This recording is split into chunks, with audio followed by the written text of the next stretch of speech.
Après 100 ans d'existence, le centre hospitalier des Sables d'Olonne se transforme donc totalement et s'installe sur le nouveau site du pôle santé des Olonnes. Sur place, les patients et le personnel pourront bénéficier de nombreuses innovations. Et à quelques jours de l'ouverture, nous avons pu y entrer en avant-première. L'occasion de vous présenter le nouveau matériel. Reportage d'Anthony Jamin.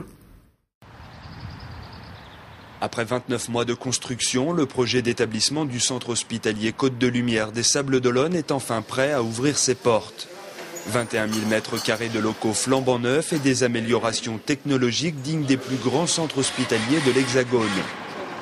Le CHD s'est par exemple doté de 2 véhicules automatisés pour répondre à l'approvisionnement des services logistiques jusqu'aux unités de soins. 2 automates programmés, guidés par des réflecteurs fixés au mur, prévus pour améliorer les conditions de travail du personnel hospitalier.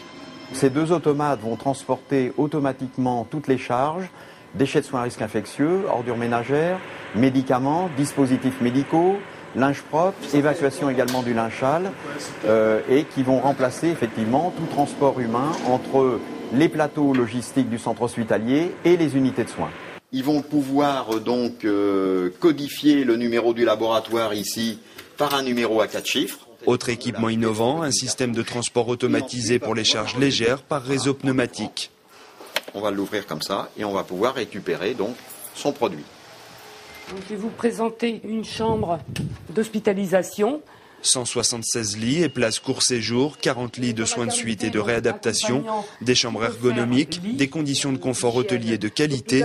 Le nouveau centre hospitalier Côte de Lumière a choisi le meilleur pour le confort de ses patients, de leurs accompagnants, mais aussi de son personnel soignant. À l'intérieur, chaque lit est équipé de la télé, téléphone incorporé sur le terminal.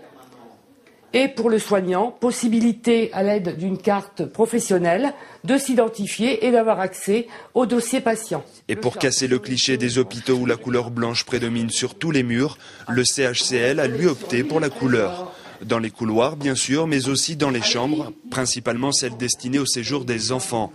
Pour l'heure, les équipes sont encore au nettoyage avant l'arrivée officielle des premiers patients le 21 novembre.